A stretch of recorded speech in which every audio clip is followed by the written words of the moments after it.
Сәлеметсіздер ме? Мен Отарбаева Балқия Айдарханқызы, Қарағанды облысы, Балқаш қаласы, номер 15 мектеп-лицейінің математика пәні мұғалімімін. Бүгінгі біздің сабағымыздың тақырыбы бірлесіп орындалатын жұмыстарға қатысты есептер. Сабақтың мақсаты жай бөлшектерге арифметикалық амалдар қолдану арқылы мәтінді есептерді шығару. Мысалы, бірлесіп жұмыс орындауға қатысты есептер және тағы да басқа. Мәтінді есептерде шешуде қолданылатын негізгі 3 қадам. Бірінші, шамалар, яғни есепті түсініп оқу және шамаларды анықтау. Екінші, тәуелділік, шамалар арасындағы тәуелділікті анықтау. Үшінші қадам, бір шаманы екінші шама арқылы өрнектеу және есептің сұрағына толыққанды жауап беру. Анықтама. Бірлесіп орындалатын жұмыстарға қатысты есептерді шығару барысында жұмыстың көлемі көрсетілмесе, яғни орындалатын жұмыстың мөлшері, хауыздың көлемі, қашықтық және тағы да басқа шамалар берілмесе, онда біз жұмыстың көлемін бір-бірлік ретінде қарастырамыз. Мәтінді есептер. Есептің берілісі. Бірінші тігінші жұмысты 10 күнде, ал екінші тігінші сол жұмысты 15 күнде, үшінші тігінші 12 күнде орындап бітіреді. Сұрақ: осы жұмысты 3 тігінші бірге неше күнде орындап бітіреді? Біз бірінші амалда есептің берілісін қысқаша түрде жазып алу керекпіз. Яғни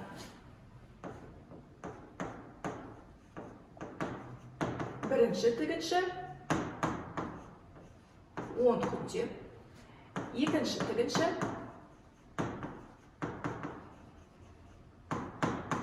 15 күнде, үшінші тігінші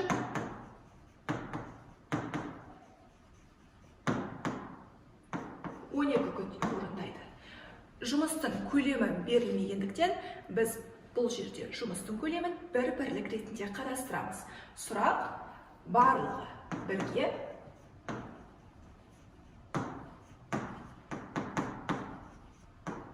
сұрақ: күн. Шешуі. Бірінші амалда біз бірінші тігіншінің өнімділігін табу керекпіз. Яғни, бірді 10-ға бөлу арқылы 10-нан бір бөлшегін аламыз. Бұл бізде бірінші тігіншінің өнімділігі.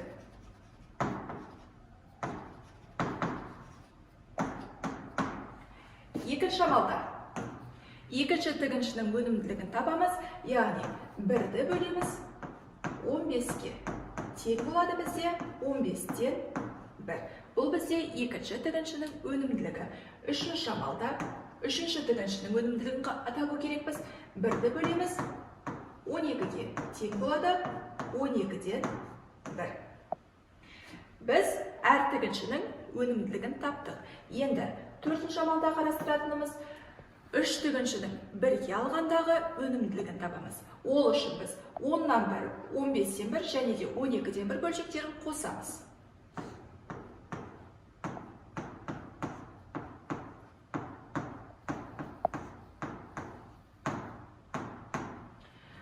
Үш бөлшекке біз ең кіші ортақ еселігін табамыз. Ол бізде яғни 60. Толықтауыш көбейткіштерін жазамыз. 60-ты 10-ға бөлу арқылы біз 6 аламыз.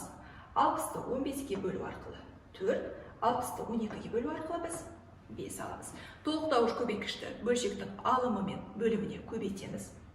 Бізде шығады 60-тан 6 қосылған, 60-тан 4 қосылған, 60-тан 5.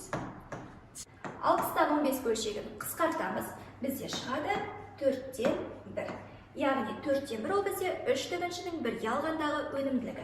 Келесі 5-ші амалда бірді 4-тен 1-ге бөлу арқылы біз күнді анықтаймыз. Яғни 1 көбейтілген 4-тен 1 бөлшегіне кері сан жасамыз. Ол бізде болады 1-тен 4. Тең болады 4 күн. Жауабы болады бізде 3 тігінші бірге жұмысты 4 күнде орындайды. 4 күн. Келесі біздің қарастыратынымыз бірлесе орындалатын жұмыстарға кері есеп. Есептің берілісін бірге талдайық. Екі трактор бірігіп 6 сағатта жерді жыртады. Егер бір трактор өз бетінше жерді 15 сағатта жыртатын болса, онда осы жерде екінші трактор бір өзі қанша уақытта жыртады? Есептің шешуі. Бізге бірінші екі трактордың бірігіп орындалатын жұмысының өнімділігін табу керекпіз. Яғни 1-ді 6-ға бөлу арқылы біз 6-дан 1 бөлігін жыртатындығын анықтаймыз. Екінші амалда бірінші трактордың 1 сағатта жердің қандай бөлігін жыртатындығын анықтауымыз керек. Яғни бірінші трактордың сағатын шешуі. Екі трактордың бірігіп 1 сағатта жердің қанша бөлігін жыртатындығын анықтауымыз керек. Яғни бір бөлікті біз 6-ға бөлеміз. 6-дан 1 бөлшегін аламыз. Яғни екі трактор біріге отыра жердің 1 сағатта 6-дан 1 бөлігін жыртады. Екінші амалда бірінші трактор 1 сағатта жердің қанша бөлігін жыртатындығын анықтаймыз. Яғни 1-ді 15-ге бөлу арқылы 15-тен 1 бөлшегін аламыз. Себебі бізде бірінші трактор жалғыз өзі 15 сағатта жыртады. 15-тен 1 ол бірінші тракторшының 1 сағатта жыртатын жерінің бөлігі. Келесі үшінші амалда екінші трактордың 1 сағатта жыртатын жерінің бөлігін табу үшін біз 6-дан 1 бөлшегінен 15-тен 1 бөлшегін азайтамыз. 6-дан 1 ол бізде екі трактордың бірге жыртқан жерінің өнімділігі, екіншісі 15-тен 1 ол бірінші тракторшының жалғыз өзінің жыртқан жерінің бөлігі.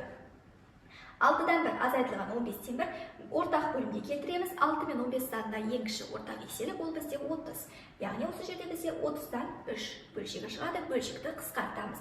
10-нан 1. Яғни екінші трактор 1 сағатта жердің 10-нан 1 бөлігін жыртады. Келесі төртінші амалда біз екінші трактордың өз бетінше жерді жырту уақытын анықтаймыз. 1-ді 10-нан 1-ге бөлеміз. Бұдан бізде 10 сағат шығады. Яғни жауабы екінші трактор жалғыз өзі сол жерді 10 сағатта жыртады. Тура осындай кері есепке байланысты бірінші тапсырманы бірге орындайық. Есептің шартын түсініп оқиық. Ағасы, інісі және қарындасы бірлесіп қардан аққаланы 12 минутта жасайды. Қардан жасалған осы аққаланы егер ағасы ғана жасаса 24 минутта, егер інісі ғана жасаса 40 минутта жасайды. Сұрақ: егер осы аққаланы қарындасы ғана жасаса қанша уақытта жасайды? Есептің шартына сәйкес шешуін шығарамыз. Шешуінде бірінші амал бізге 3 адамның бірге жұмыстың қандай бөлігін орындайтындығын табу керекпіз. Яғни 1-ді бөлеміз 12-ге. Себебі 3 адам бірге отыра жұмысты 12 минутта жасап шығады екен. Бізде бұл жерде 12-ден 1 бөлшегі шығады. Яғни ағасы, інісі және қарындасы 1 минутта жұмыстың 12-ден 1 бөлігін орындайды. Екінші амал.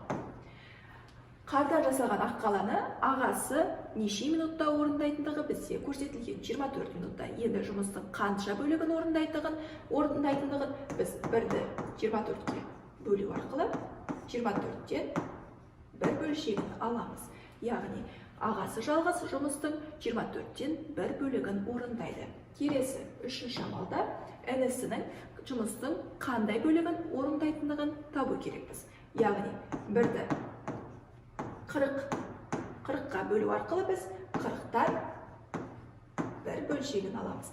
Яғни ағасы 24-тен 1 бөлігін, інісі 40-тан 1 бөлігін орындайды. Төртінші амалда біз қарындасының жұмысты қанша бөлігін орындайтындығын табу үшін біз барлық бөліктен, яғни 12-ден 1-ден азайтамыз ағасының бөлігін және інісінің бөлігін. 12-ден 1 азайтылған 24-тен 1 азайтылған 40-тан 1 өрнегін аламыз. Бөлшекті екінші ортақ бөлімге келтіреміз. Ең кіші ортақ бөлімі бізде 120 саны. 120 санын бөлшектік бөліміне бөлеміз. 12. 120-ны 12-ге бөлгенде бізде толықтауыш көбейткішіміз 10. 120-ны 24-ге бөлсек 5. 120-ны 40-ға бөлсек бізде 3. Толықтауыш көбейткішті бөлшектің алымы мен бөліміне көбейтеміз. Сонда бізде осындай өрнек шығады. Яғни 120-дан 10 азайтылған 120-дан 5 азайтылған 120-дан 3. Бұл бізде тең болады 120-дан 2.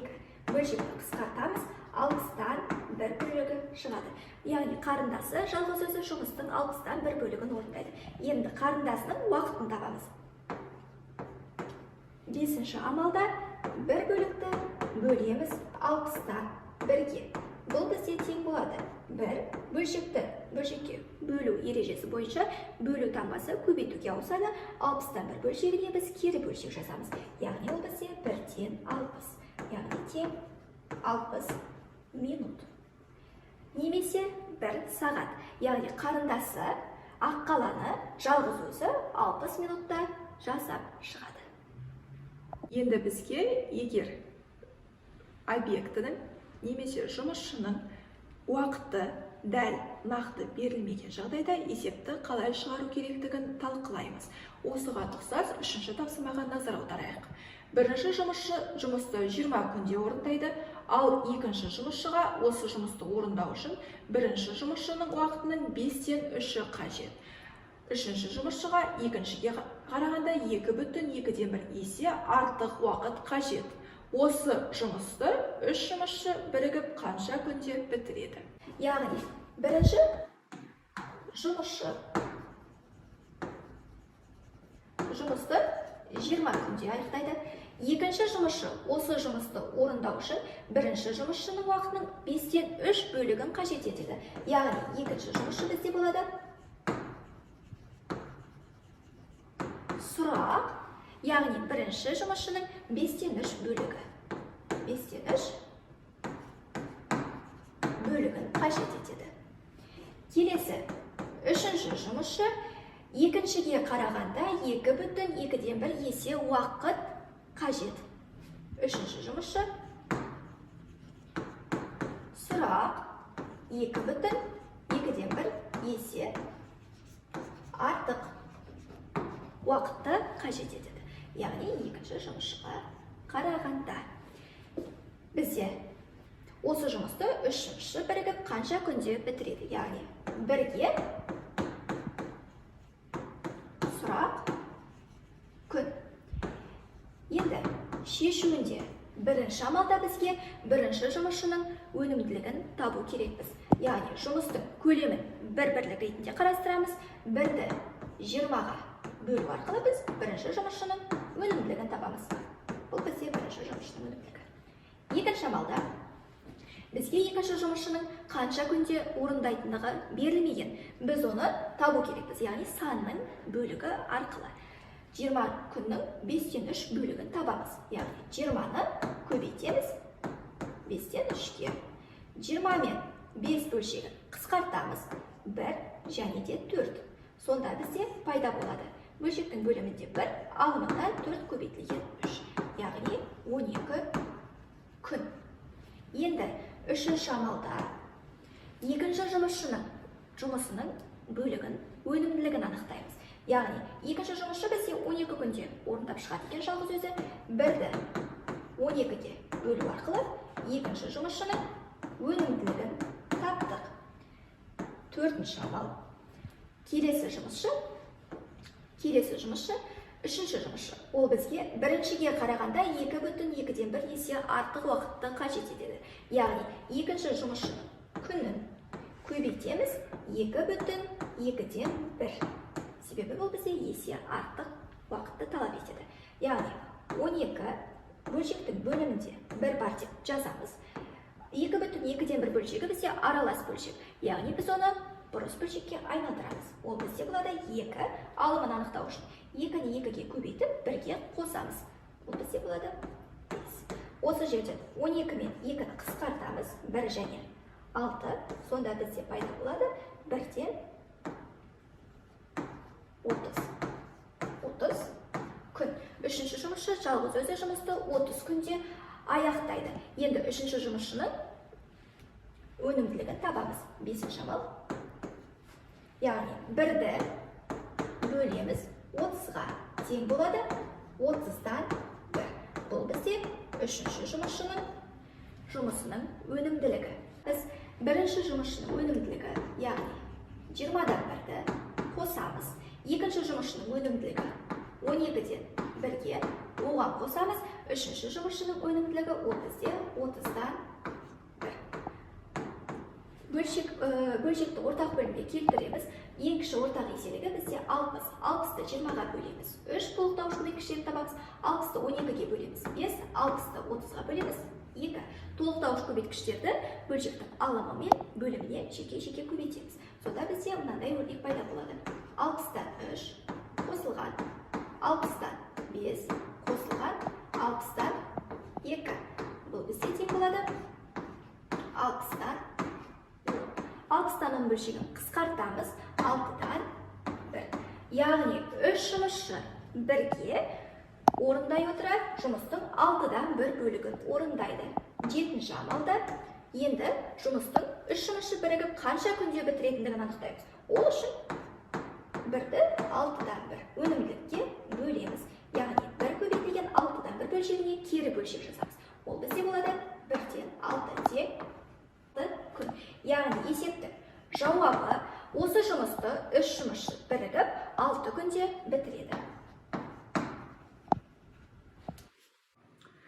Осымен біздің бірлесіп орындалатын мәтінді есептерді шығару сабағымыз аяқталды.